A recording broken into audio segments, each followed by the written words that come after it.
Good morning, I'm Larry Steinhouse, and welcome to Money Chat Now. Money Chat Now is a politically charged stock market pre-show giving you the politics behind the biggest moves in the stock market. It is presented with comedic common sense by an expert in financial literacy, and hey, that's me, Larry Steinhouse. Hey, today is Wednesday, March 2nd, and I want to welcome you to the show. We are here live on WWDB Radio, 860 AM in Philadelphia, and we are live on Facebook, Twitter, LinkedIn, and YouTube.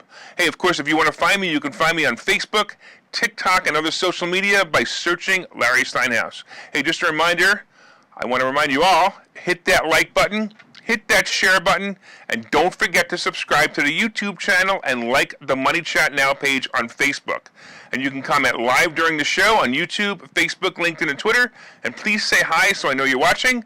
And by the way, if you're commenting from a group that's not the Money Chat Now fan page, your name may not show up my dashboard. So please go to Money Chat Now page and comment there so I can recognize you.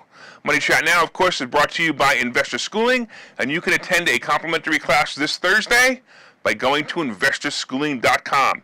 All right, and there you will definitely learn about real estate investing and stock option trading from those who do it every day. Today, we're going to be doing a special edition, a special State of the Union edition of Money Chat Now. So we're going to take a quick commercial, and then we're going to get back, and we're going to get right into that. So see you in a minute. Okay, so you've thought about investing in real estate, houses, apartment buildings, properties, but don't really know where to start? Well, what if you could very easily learn how to gain strategies to use other people's money to buy and sell houses in the Philadelphia area? If you could learn and network with successful area real estate investors and how to produce monthly income on rental properties without headaches, that place is Investor Schooling. With Investor Schooling, you'll learn from two Philadelphia area rockstar real estate investors, Phil Falcone and Larry Steinhouse, about how to buy and sell properties the easy way and teach you basic and advanced techniques to help you make money in real estate. You can attend Investor Schooling in person or online visual classes 8 times a month. You can and will learn how to make money in real estate. Call for free information and get a complimentary pass to one of these classes. But don't delay, as these complimentary passes are limited. Call the number on your screen now or visit investorschooling.com. investorschooling.com.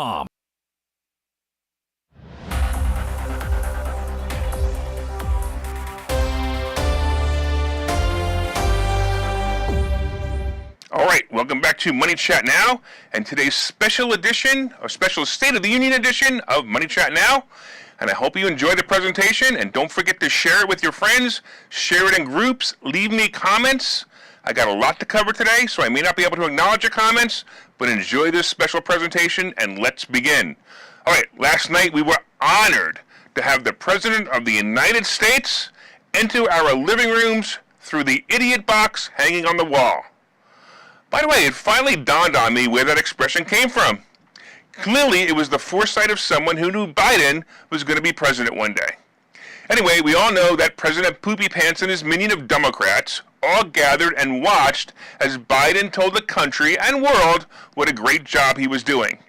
He got on stage, of course, maskless, and everyone in the room, of course, except for maybe 1 or 2 people, were also maskless. And for those of you sending your kid today in a mask, you should just have your kid identify as the president, and they will be able to go maskless too. Yes, I do realize that most schools are now maskless, but Philadelphia and some other idiot-led schools, I think in New Jersey, are still wearing them. So from now on, what I suggest you do is when your teacher asks what pronoun to identify your child as, make sure you proudly answer president as you take the mask off your child.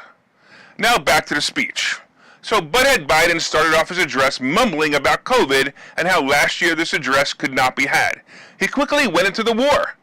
I swear, as I watched it, all I could think about was, I don't know, that puppet Walter that Jeff Dunham uses in his comedy act. Did you guys think that too? Anyway, Biden went on and on about the war and stated how we stand with the Ukrainian people. And of course it needs to be said, and his writers did a really good job here. You know, it's kind of like the opposite of don't kill the messenger because of the message. In this case, the message was great, but the messenger, well, you know, like I said, it looked like Jeff Dunham's puppet Walter. Only, I kind of think that Biden was funnier looking. Anyway, he goes on and on and on about Putin and on about Zelensky, and said all the right things and all the wrong things, all the wrong things about Putin or whatever, and all the right things about Zelensky, and he just kept going and going. He talked about sanctions and other possible punishments. However, we actually never heard about how he was going to stop buying oil from Russia. The number one trade that Russia sends to America. I find it funny how people are taking Russian vodka bottles off the shelves of bars and liquor stores, but this country is still buying oil from Russia. In fact, in his speech, he mentioned we are now using the reserves again.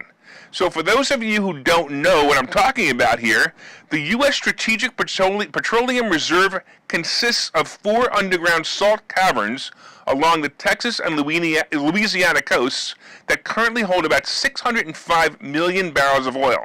Now, let me explain. That's enough oil to satisfy U.S. demand for several weeks. Yes, I said weeks.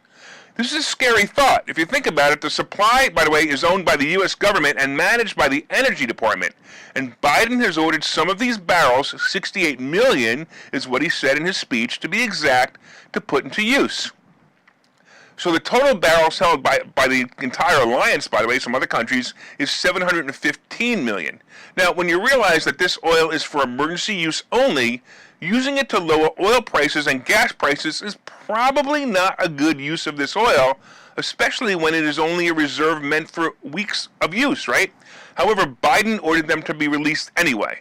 Well, folks, that simply means that Biden will lower gas prices, or at least they won't raise as high as they would in the next few weeks. However, he's putting us all in danger. If World War III really does break out and we need that oil, as countries take sides and stop sending oil to us or even stop producing oil altogether, it's going to be a big problem.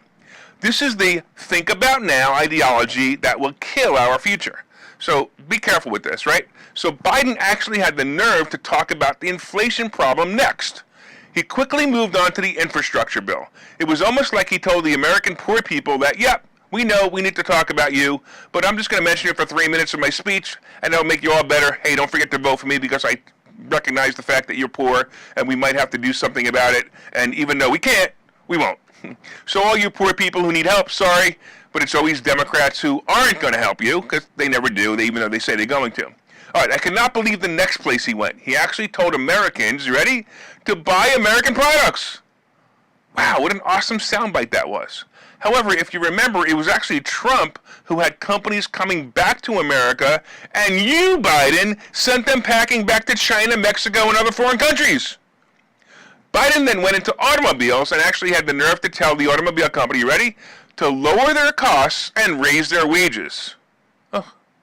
It sounds like Biden has never owned a company in his life. Hey, brain dead, I have a great way for the union workers to get more money in their paychecks. You ready? Stop allowing the unions to steal the union dues out of those paychecks. It'll bring about $500 back to the average American family budget. And when the unions go away, it'll allow the worker who puts in more effort to be paid more than the worker who does the minimum it takes to get his paycheck. But what do I know? I'm just a small businessman who actually, has, employees. Anyway, he then talked about the supply chain and the deficit. For real?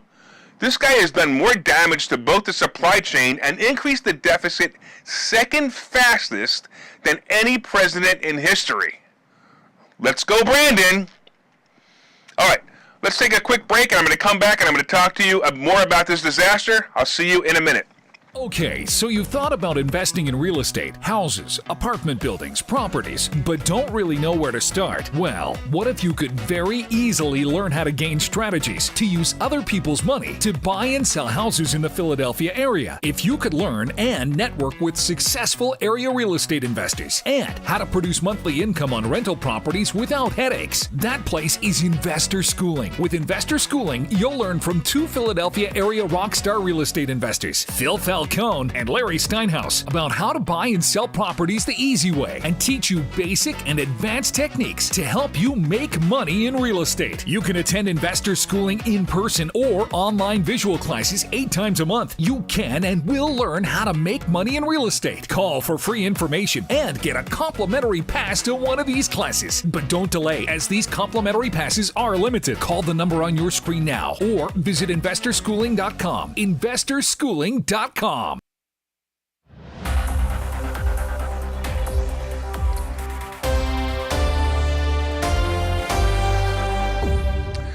All right, welcome back to Money Chat Now. I'm your host, Larry Steinhouse, and of course, if you'd like more information on investor schooling, you can go to investorschooling.com or call 866-424-2829, 866-424-2829, and hey, I want to thank everybody on WWDB Radio, 860 AM in Philadelphia for listening, and if you're watching online, please hit that share button. Come on, this is good stuff.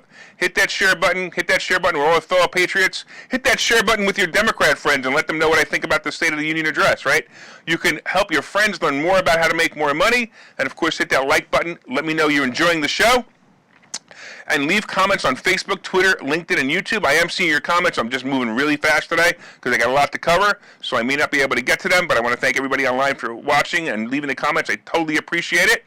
And we're going to continue with our special State of the Union address issue of Money Chat Now. All right, don't forget, hit that like button, hit that share button. Don't forget to leave comments because I really love the comments, and I totally appreciate you guys leaving them. And if you're watching anywhere, YouTube, Twitter, everywhere, just make sure you do that. And hey, you guys are on WWDB Radio. If I haven't said it already, set a preset to this channel and listen every day at 7:30. All right, let's get into it. Let's talk about more about what's going on. And here we go. All right, by the way, I really hope you're enjoying this today. Let me know if you are. I totally appreciate that as well. I've said this over and over again, so I want to make sure you guys all let me know you enjoy it. All right, let's get into the second half, and let's go where he went next. So next in his speech, Biden brought up taxes. Hey, all of you listening, I bet you can't wait to pay more taxes. What do you mean, you don't want to pay more taxes? Huh. Well, I have some secrets to pay less taxes, but let's hear about some of the tax plans of the brain-dead Biden administration. You know, he did go into the fact that corporations aren't paying their fair share. You know, look, you want to tax corporations more, that's okay, but they're paying their fair share because the tax code is written a certain way and they're paying exactly what they're supposed to pay. If you, by the way, who's been in office for 40 years, if you didn't want to change, if you wanted to make changes 40 years ago, and they would have been able to change that, and it wouldn't happen, right? Anyway, whoever came up with the marketing idea of pay your fair share was brilliant. I wish I could hire them. I'd love to use them to market my company because that's a brilliant marketing campaign, right? Maybe they'll come out with a slogan for investor schooling that's something like, I don't know, keep more and don't share. All right, I guess I'll have to use that in a seminar or something, but I don't know. Maybe I can come up with something better. Anyway, then he talked about loopholes and other things he tried to introduce a year ago that even the Democrats shut down. You know, like the ending of the 1031 exchange or the step-up basis. And if you don't know what this is, don't worry about it because it doesn't, unless you know what it means, it doesn't affect you. And if you do know what it means, they cancel it anyway. But anyway, the dumbest one was the tax on unrealized gains that he brought up. I can't even begin to tell you how dumb this is. How do you tax somebody on money they haven't made? Anyway, then he goes into things like affordability of pharmaceuticals, college daycare, and senior care. Look, who wouldn't be an advocate for those things? I'm an advocate for all those things. I wish that pharmaceuticals were cheaper, I wish college was cheaper, I wish daycare was cheaper, and I wish senior care was cheaper. Of course, right? But so I'm an advocate, you're an advocate, everyone says that, but he never definitely actually stated how he was going to reduce these things. In fact, for you guys who don't know, he overturned or at least delayed an order by Trump that would have reduced prices on insulin and other drugs by certain patients. So basically, Trump did what Biden just said he was going to do, and then Biden undid what Trump did to solve the problem that Biden said he's going to do. Ugh, the hypocrisy is unbelievable, right? Unbelievable. So then, of course, you know, the greatest thing that Biden talked about was how he stopped COVID. Really? Stopped it? No, he actually prolonged it. Check this out, right? The actual pandemic, in my opinion, ended on April 2020. Yeah. Scream to me about the deaths and cases, blah, blah, blah. But if you look at this chart, you will actually see, look at the Hyperter chart, that we have more coronavirus cases now than we ever had. Yes, that chart, I know it's hard to see it. If you guys are listening on the radio, I'm put up a chart right now that shows that we have the highest amount of COVID cases ever, and this is when everything is ending, right? So what do you think really happened? Well, I guess the common cold is no longer a distraction as we go to war with Russia fighting Ukraine, right? Look at the chart. I mean, it's just amazing. I need my mask. Anybody have my mask? I better put a mask on because this chart's terrible. I mean, it's showing a bazillion cases. Anyway, and by the way, wasn't the vaccine supposed to slow or stop infections? So how could this chart even exist? And by the way, that link up there, it's a real chart. I got the link to show you where I got that chart from. It's real. So, by the way, Biden also talked about the Pfizer treatment for virus, which is now free for all. Okay, so basically, this is a treatment that you take if you get the coronavirus or if you test positive. You can go into a drugstore and get this thing for free. I'm basically thinking that this is going to increase Pfizer's stock, and basically, I'm going to guess that Nancy Pelosi just bought it a couple of weeks ago, and that's why they did this, so her money could go up even more. This was kind of funny. He actually went off script at one point, and you got to go and watch this. Because I don't know what happened, but he went off script, and he goes, he made me chuckle because he was talking about the vaccine, and then he says something like, and he just like audibly goes, "You can't build a wall high enough." And then he stopped. He actually just stopped and realized what he said. He paused, caught himself, and went back to talking about the vaccine. Yeah, you can't build a wall high enough. And I don't know what he was referring to, but even if he was referring to the vaccine, I don't know how you can't build a wall high enough to keep, of course, the virus out.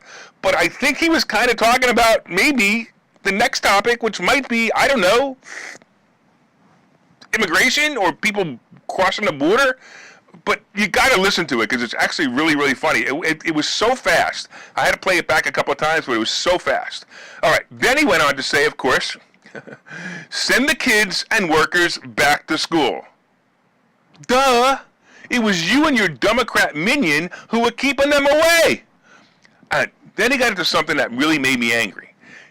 I got angry when he started talking about an officer who was ambushed and killed. In fact, I believe he insulted every officer when he memorialized the officer because you, brain dead, are the reason for the hatred of cops. Now he talks about funding the police, not defunding the police. Shut up, you idiot. Of course, he went on to continue to make sure Democrats can cheat in elections by blocking voter ID and keeping fake mail-in ballots. There was an uproar from the crowd, and I can only guess it was the Republicans who were shouting from the back of the room when the morons in charge said, and I quote, "We need to secure our border and fix the immigration system." No, really. He really said that. He actually said we need to secure our border and fix the immigration system. Maybe, at this point, maybe he's endorsing Trump. We all know Biden screwed it up more than any president in history. And when I played it back, and you got to do this, right? I actually heard people in the back chanting, "Build a wall, build a wall." Go back and listen. It's really, really funny. You can find a copy of this on YouTube. And you can actually hear it in the back. They're yelling, "Build a wall, build a wall." And obviously it's the Republicans, but how funny is that, right?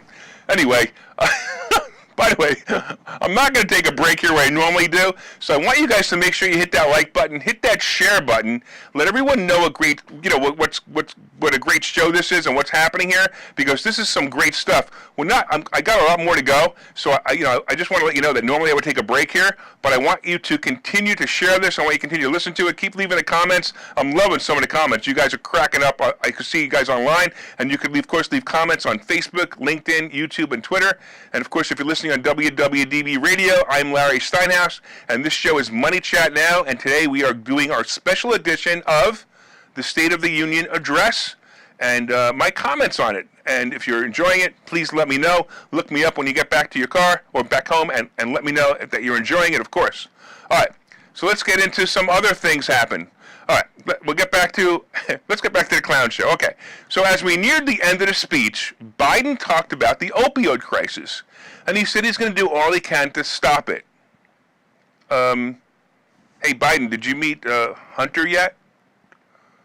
I mean, if he can't help his own son, how he's going to help the rest of the population? He addressed veterans, and frankly, this was the only part of the speech that I actually found moving. Biden actually praised the people who fought for our freedom. Now, I can't help but to think about how he and his cronies took our freedoms away the last 2 years, but the segment praising the veterans was actually pretty moving. I actually thought it was great, and again, if you want to go back and listen to it, you might find it nice.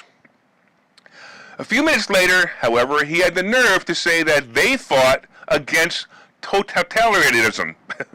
He probably should look up that word. I should probably look at how to say it. He should probably look up that word and not use it, because it was people like me, you know, the freedom fighting truck drivers and many Republican politicians who actually fought for your freedom as you were locked down and forced to wear masks and vaccines. Remember? And take vaccines. He then closed, by the way, and I'm going to be cutting this short, by the way, today.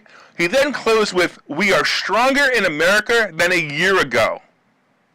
Now, for all of those shaking your head at this statement, I actually agree with him. Think about this. I don't agree with him in the way he meant it. We are stronger in America because we will never allow the dictatorship ideals to take us over again. We will not allow the government to shut down our businesses again. We will not allow teachers and teachers unions to dictate medical policy to our children ever again. We will not allow the Nazi-esque regime to rule over our lives. Yes, Biden, we are stronger, and maybe when we add to the list of never again, we will not allow election fraud, the Republic will stand again, and we will actually make America great again. We're going to take a minute here, and I'm going to say, God bless America, and we're actually going to come back, and I'm going to give you a quick update on the stock market. God bless America. Ladies and gentlemen, our national anthem.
All right, everybody, real quick before we go, I just want to let you guys know what the stock market is doing today. So, because that is what the show is about, right? So the Dow is up, by the way, up 170. The S&P is up 21, and the Nasdaq is up almost 75. This is actually good news because we're going to be bringing in, basically what happens is the stock market has a terrible day today, as you all know. It was pretty bad yesterday. It was beat up pretty badly. In fact, I think the Dow actually was shut down, went down almost 600 points. The S&P was down almost 68 points, and the Nasdaq was down 219 points. So it was terrible. And then now, of course, we have the market coming back. But that usually happens. You usually have what's called a dead cat bounce, and people come back, the market comes back, people make their money again, and that's what we're kind of hoping to do today. We're kind of hoping to make some money today again, and that will happen. Also, the bonds, by the way, the bond market is actually at 1.75. But here's the thing, the oil market, you guys understand that oil is now at $110 a barrel? $110 a barrel. That's insane. You know what that means? That means that we're going to top the 120 per barrel when, guess who was president? Obama. I'm wondering if Obama and Pelosi and Biden all have some serious oil stocks. I know you're going to tell me they are because they probably do. But it's amazing to me that these stocks, that the oil price is actually moving up, and it's moving up fast. So expect more pain at the pump. And if you have some more of those stickers that said, I did this, the Joe Biden stickers that said I did this, make sure you put them out because they are definitely more appropriate even now. In fact, if you guys know about my Let's Go Brandon mobile, I'm going to have to drive it more often. Actually, I drove it yesterday. It was very funny. I drove it yesterday. And I had more people waving and shouting at me, "Let's go Brandon," than ever. So obviously the war is not really working for Joe, is it? It's actually working against Joe as Putin starts to destroy Ukraine, and we can't do much about it. Now, I've gotten into the show before, and I've said that we can't do much about it, so it is what it is, because it's the NATO thing, and I'm not going to get into it right now, but you understand that is a problem, and we're going to have a little bit of problem with that. We can't do anything about it, because we just can't do anything about it. Unfortunately, the thing to do earlier was to, first of all, open up the pipeline so we don't have to buy oil from Russia anymore, which I still don't understand and why we're buying oil from Russia when Russia's going to hold us hostage with this oil. I mean, Putin, listen, the other day, Donald Trump said, Putin's a smart guy, and everybody got mad. No, Putin's a smart guy. He's a smart guy. He's not a dummy, and that's why he's doing what he's doing. Now, he may be damaging his country temporarily. He may be damaging relations with the rest of the world temporarily, but he has a plan. He didn't just go into this willy-nilly. So that's why he said it, and here's what's happening. Right now, he knows, of course, that he controls oil here in America, and what are we going to do? We're going to have a problem with that because our oil prices are going to go up. Hey, you guys, don't forget. It's only $6 a gallon. It's no big deal if you go to $6 a gallon because we can afford that because, hey, Joe Biden's going to come to the rescue. Remember, he mentioned it in the State of the Union address. He mentioned all those poor people who can't afford to pay anything, and he's going to save the day. He never said how he was going to save the day, but he's going to save the day. So as long as you know he's going to save the day, it's all good. And you're getting your taxes, your tax refunds, and your tax credits, and all this money that's coming out for free. Oh boy. I'm looking up at the screen. There's so many comments, and I totally appreciate you guys. But I'm laughing at Michael, who left a comment. He goes, if USA were attacked, Biden would just surrender. No, Biden would actually get on an airplane, get on a helicopter, and take off and go to another country, which is what the president of Ukraine did not do. Remember that? He said, I'm not going anywhere. I'm going to stay here and defend my country. I have never heard of anything like that. I thought that was brilliant, fantastic, and I really hope it's real, because some people are saying that that's not real, but I hope it's real. And even if it's not real, I hope it's real. But the message he's sending is just amazing to me that he's sending as a leader of a country. He's sending that message. That message is unreal. Hey, I'm brave. I'm the president of my country, and I'm not going anywhere. I'm going down with the ship, or the ship is going to stay up. I don't care, and that to me is a leader. That's an incredible leader. Biden wouldn't do that. I'm not even sure, and I'll be honest with you, I'm not even sure if Trump would do that. Anyway, I hope you guys enjoyed today's special edition, and I want you guys to have an awesome day and make it a profitable one.